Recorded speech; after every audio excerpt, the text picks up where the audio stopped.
The phone buzzed against my nightstand with that particular aggressive rhythm that screams trouble. 7:02 a.m. on a Sunday morning. The Denver sun hadn't even thought about rising over the Rockies yet, but apparently stupidity was an early riser. I squinted at the screen. Brooke Patterson, VP Innovation Strategy. The title was a joke. The kid was 26, wore sneakers to board meetings, and thought strategy meant using buzzwords she heard on some startup podcast. My name is Michael Richardson, and at 58 years old, I thought I'd seen every kind of corporate nonsense there was.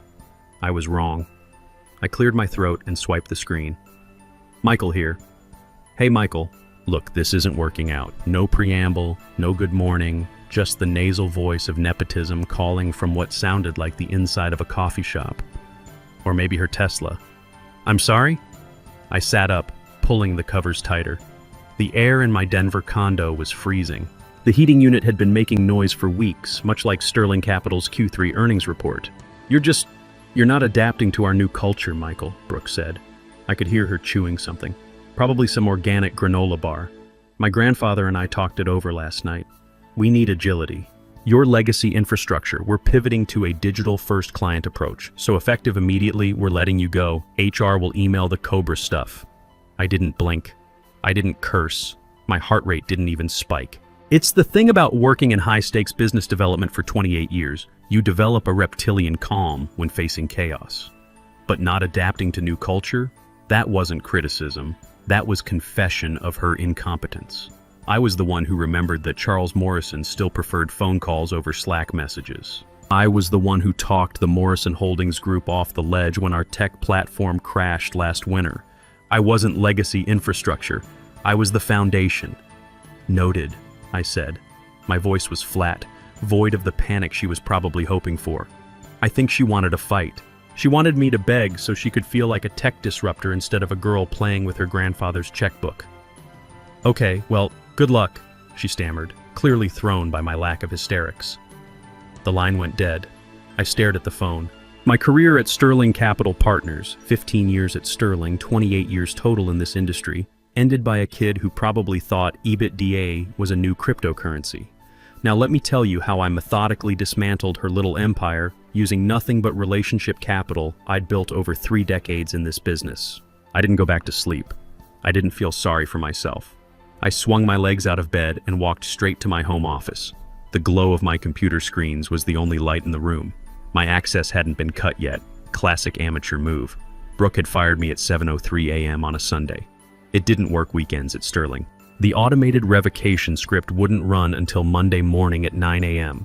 That gave me nearly 26 hours where I was technically fired but digitally alive, a ghost in their machine. I logged into our client management system. My fingers moved across the keyboard with the steady rhythm of someone who'd been doing this since these kids were in elementary school. I didn't delete anything. That's illegal. That's amateur hour. Deleting files leaves a digital footprint and screams disgruntled employee. I wasn't disgruntled, I was strategic. Instead, I went to the relationship notes section. This is where the real value of Sterling Capital lived. Not in the contracts. Contracts are just paper. The notes were pure gold. The notes contained what really mattered. Which CEO preferred texts over emails, which CFO was secretly shopping for a new investment platform, what vintage of scotch to send Charles Morrison when the market dipped, which clients appreciated handwritten thank you notes instead of automated birthday greetings. I didn't download anything. Downloading triggers data loss prevention alerts that would flag my activity immediately. Instead, I opened the files and absorbed them. I let my memory do what it had been doing for 30 years in this business, catalog every detail that mattered. I didn't need a flash drive. I needed coffee. But then I did one small, beautifully petty thing.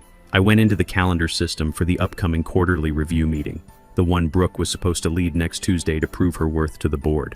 I didn't delete the meeting. I just uninvited the key stakeholders and turned off the notification that would alert the meeting organizer. To the system, it would look like a technical glitch. To the investors, it would look like the meeting was canceled. To Brooke, on the day of the presentation, it would look like an empty Zoom room and a room full of questions she couldn't answer. I logged out at 7:45 a.m., right as the sun began bleeding gray light through my blinds. I walked to the kitchen and started the coffee grinder. The noise was aggressive, violent, beautiful. Not adapting to new culture, I whispered to the empty kitchen, pouring the beans. Brooke had made a catastrophic calculation error. She thought my value was stored in databases and spreadsheets. She thought the client relationships were entries that she could just hand over to some fresh MBA with a LinkedIn profile full of innovation buzzwords. She didn't realize that I wasn't just managing the relationships. I was the relationships. The trust, the institutional knowledge, the understanding of each client's quirks and preferences, all of that was tethered to me, not to Sterling's logo. She hadn't just fired a senior employee. She had severed the nervous system of the company. I took my first sip of coffee. It was hot, bitter, and tasted like justice. I had about 90 minutes before the rest of the business world woke up. Time enough to initiate the kind of strategic exit that would become a case study in business schools, as a warning about what happens when incompetence meets experience.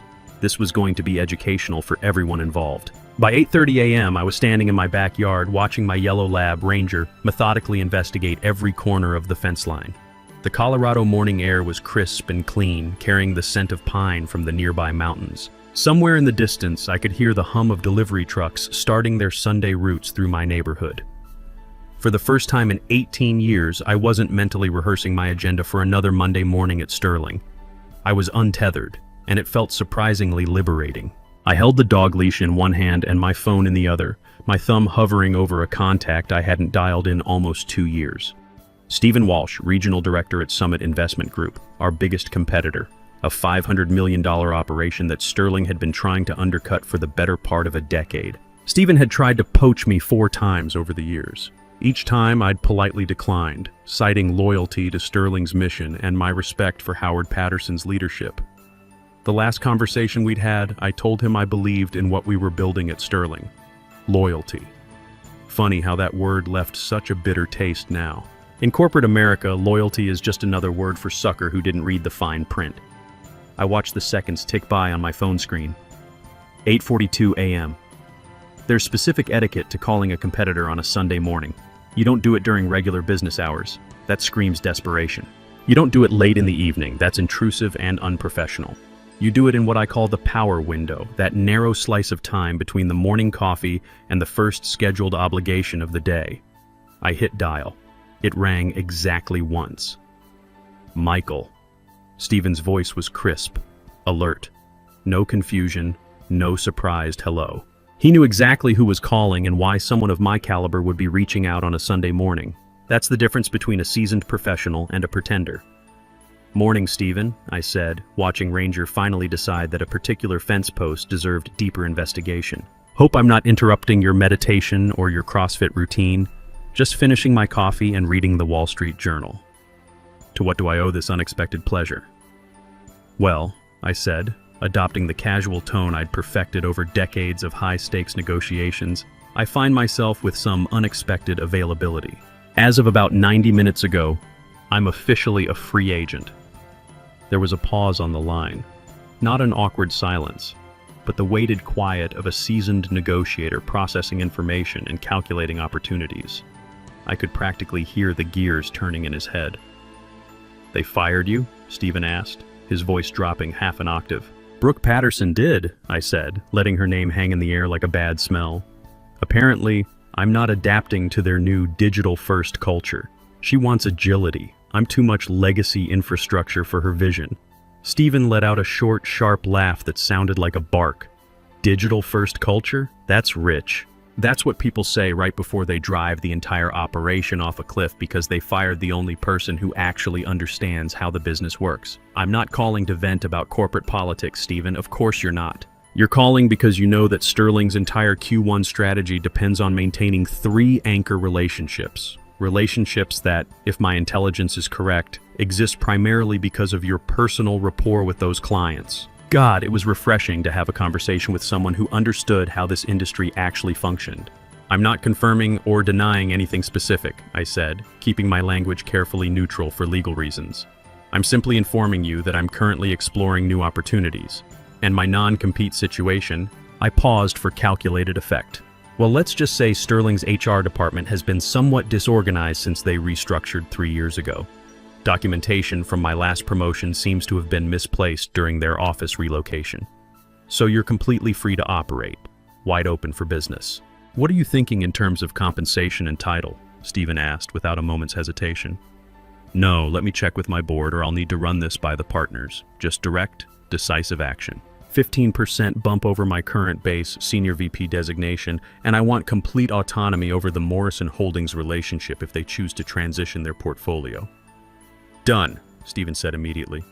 I'll have a formal offer letter in your inbox within 10 minutes. When can you start? I can start this morning if you need me to. Even better, I've got a strategic planning call scheduled for 10 a.m. with our senior team. I'll send you the Zoom link.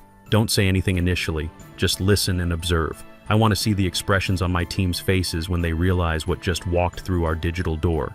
Looking forward to it. See you in an hour, Michael. Welcome to Summit. I hung up the phone and checked my watch.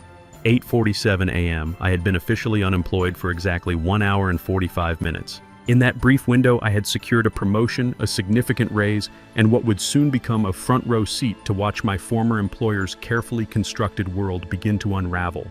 I looked down at Ranger, who had finally completed his thorough security inspection of our backyard perimeter.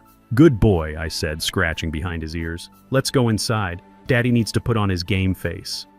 The real education was about to begin, and I had a feeling it was going to be memorable for everyone involved.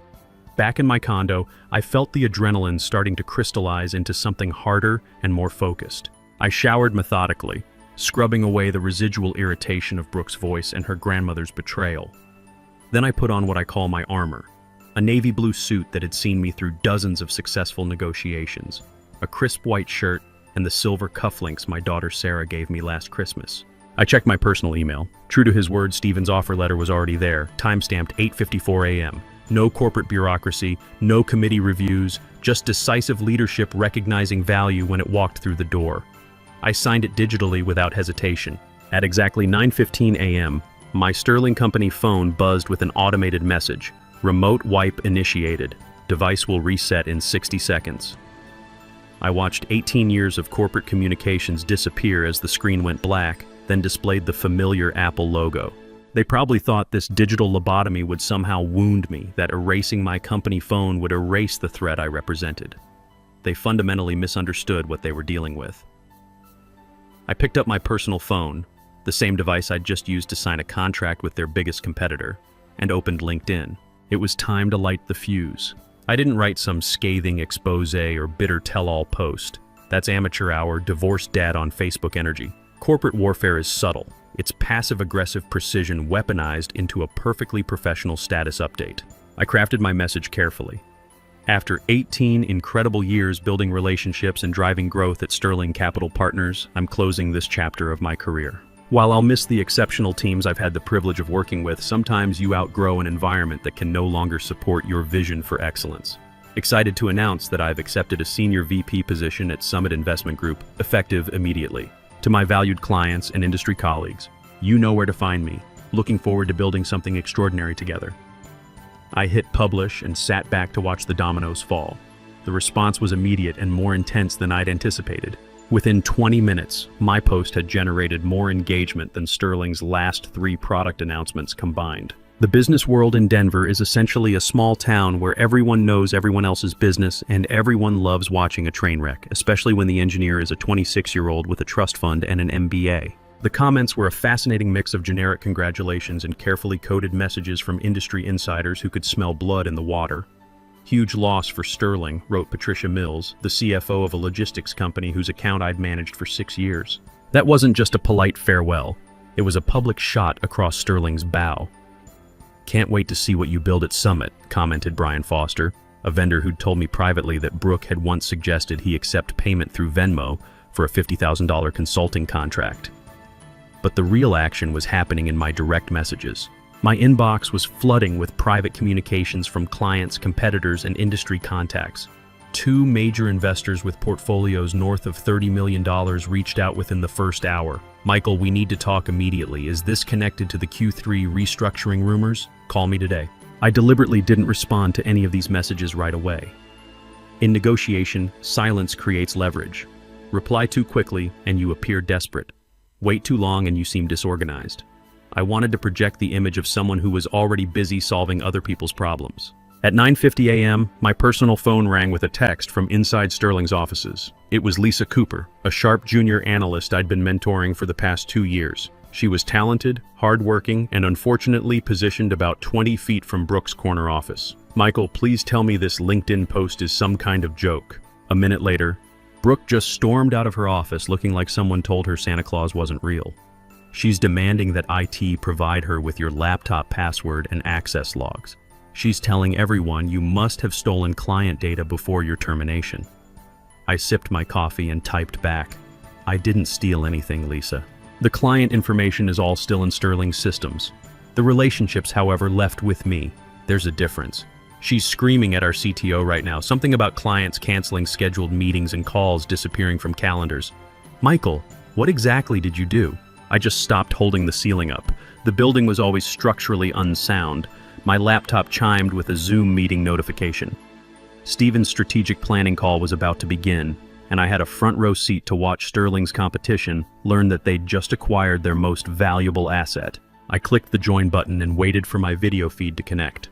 The screen populated with familiar faces. Summit's senior leadership team, people I'd been competing against for years. Stephen was there, looking particularly satisfied with himself. The others appeared confused about why their Sunday morning planning session had been upgraded to include video. They were in the middle of discussing quarterly market penetration strategies when Stephen noticed my video feed had connected.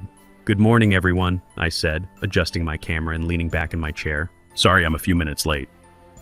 Sunday morning traffic from the bedroom to the home office was surprisingly heavy. The silence in that Zoom room was absolutely delicious. "Team," Stephen announced, grinning like someone who'd just drawn a royal flush. "I'd like you to meet our new Senior Vice President of Business Development. Michael Richardson just joined us from Sterling Capital, effective immediately." The expressions on their faces ranged from shock to awe to something that looked like religious reverence. They knew exactly who I was.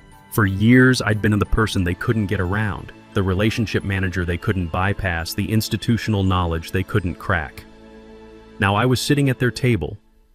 "Michael," Stephen continued, "why don't you explain to the team why our Q1 market penetration concerns just became significantly less complicated?" I leaned forward into the microphone and smiled. "Because, gentlemen, I don't just manage the relationships you've been trying to access. I am those relationships. And I believe Charles Morrison is expecting a call from us around lunchtime." The marketing director's face was worth every moment of this entire morning. It was pure corporate theater, and the curtain was just rising on Act 2. Meanwhile, back at Sterling Capital, the vacuum effect I'd initiated was beginning to seal with devastating efficiency. Without me there to filter communications and manage expectations, panicked investors were bypassing the usual channels and calling directly to the top. And the top, unfortunately for everyone involved, was Brooke Patterson. Brooke didn't understand that Charles Morrison considered small talk a waste of billable time. She had no idea that Morrison Holdings required all financial reports in a specific font because the 72-year-old CEO had developed macular degeneration in his left eye. Most critically, she was about to attempt explaining digital transformation initiatives to a man who still conducted most of his business over handshakes and handwritten notes. I muted myself in the summit meeting and watched this corporate tragedy unfold in real time, like observing a slow-motion collision between a Ferrari and a brick wall. At 10:45 a.m., my personal phone buzzed with a call from a number I recognized but hadn't expected to hear from quite this quickly. Howard Patterson, CEO of Sterling Capital, Brooke's grandfather, and the man who had personally signed off on my termination just hours earlier. I let it go directly to voicemail. Rule number 1 of crisis management: never take the panic call. Let them leave a message. Let them hear the sound of their own desperation preserved for digital posterity. The voicemail notification appeared 2 minutes later. Howard's voice sounded strained, older than I remembered. "Michael, it's Howard Patterson. We need to discuss the transition process immediately. There seems to be some confusion about client handoffs. Please call me back as soon as possible." Confusion, that was such a diplomatically elegant word for what was actually a hemorrhaging arterial wound. I deleted the voicemail without a second thought. The thing about incompetent leadership is that it remains largely invisible during calm weather. When markets are stable and clients are satisfied, even a moderately intelligent golden retriever could probably run an investment firm. But when the first storm clouds appear, you rapidly discover who's actually been steering the ship versus who's just been standing at the helm taking credit for favorable winds. At Sterling, the storm wasn't approaching anymore. It had arrived and it was raining directly into the main offices. Around 11:30 a.m., I received a text message from my contact in Sterling's accounting department. "Emergency meeting called. Brooke is literally sweating through her blazer. 3 major client meetings just got canceled with no explanation. Howard is asking everyone if they have your personal contact information. I smiled and took another sip of coffee. The calendar sabotage was beginning to bear fruit. But the real devastation came at 12:15 p.m., delivered via email to my new Summit address. Charles Morrison, patriarch of Morrison Holdings and Sterling's largest individual account, had sent a message that would effectively end Brooke's career and possibly sink the entire firm. From Charles Morrison, Morrison Holdings. To Michael Richardson, Summit Investment Group. Subject, Partnership Transition. Michael, just received word about your move. Congratulations on landing somewhere that recognizes talent. We're formally notifying Sterling that Morrison Holdings is terminating our management agreement, effective immediately. Operational instability concerns. That's the diplomatic explanation for our board. Unofficially, your replacement called me Chuck in an email and suggested we circle back offline to ideate some synergistic solutions. I'm 72 years old, not 72 years stupid. Looking forward to discussing our transition to Summit. Charles Morrison. I immediately forwarded this email to Stephen with a simple note. The first domino just fell. At Sterling, this notification would have triggered every crisis protocol they possessed. When a $45 million account walks away, it's not just an email in someone's inbox. It's flashing red lights on executive dashboards, emergency board calls, and the kind of revenue crater that makes stock prices do unpleasant things. But Charles Morrison wasn't finished. Within an hour, 2 additional clients had sent similar termination notices. The Henderson Group cited leadership transition concerns. The Colorado Energy Consortium mentioned strategic alignment issues. In corporate speak, they were all saying the same thing. We trusted Michael Richardson, not your company logo. By 2 p.m. on Monday, less than 36 hours after my termination, Sterling Capital's stock had dropped 8% in after-hours trading. 3 major industry blogs were running stories about executive upheaval and client retention challenges. Financial Twitter, that peculiar ecosystem where rumors become reality at light speed, was buzzing with speculation about Sterling's stability. My phone rang again. Howard Patterson, attempt number 2. This time I answered. Howard, I said, my voice professionally neutral. Michael. He sounded exhausted, defeated. We need to talk. I'm listening. What's it going to take to fix this situation? I'm not sure there's anything to fix, Howard. I'm quite happy at Summit, and your former clients seem to be following their comfort level. This is about Brooke, isn't it? Look, I know she's young, but she's family, and she's got good ideas about modernizing our approach. Howard, I interrupted gently, this isn't about family dynamics or modernization strategies. This is about competence versus incompetence. Your granddaughter fired the institutional memory of your company because I wouldn't pretend that buzzwords were the same thing as business strategy. There was a long silence on the line. Howard knew I was right. He'd built Sterling into a regional powerhouse over 3 decades, but he'd made one critical error. He'd confused family loyalty with business judgment. Name your terms, he said finally, desperation creeping into his voice. Consulting contract, equity stake, whatever you want. Just stop the bleeding. I can't do that, Howard. I've signed with Summit, and my former clients have made their choices. Some decisions can't be unmade. I hung up and walked to my balcony, looking out over downtown Denver. Somewhere in one of those glass towers, Brooke Patterson was probably staring at spreadsheets that painted an increasingly grim picture of her leadership tenure. The stock would continue falling. The board would demand explanations she couldn't provide. The remaining clients would start asking uncomfortable questions about stability and continuity. She had fired me because I represented legacy infrastructure that couldn't adapt to her vision of a digital-first future. What she failed to understand was that in relationship-driven businesses, trust and institutional knowledge aren't legacy systems to be upgraded. They're the foundation everything else is built on. 3 months later, Sterling Capital was acquired by a larger firm at a significant discount. Howard Patterson retired quietly. Brooke found a position at a cryptocurrency startup that folded 6 months later. As for me, at 58 years old, I discovered something unexpected. Revenge, when properly executed, doesn't just feel satisfying. It feels like justice. And sometimes, in the corporate world, justice and good business are exactly the same thing. The Denver sunset painted the mountains gold that evening, and I raised a glass of good bourbon to the skyline. Here's to digital transformation, I whispered, and took a long, satisfied sip. Some lessons are expensive. Sterling Capital had just received a masterclass in the true cost of confusing innovation with wisdom.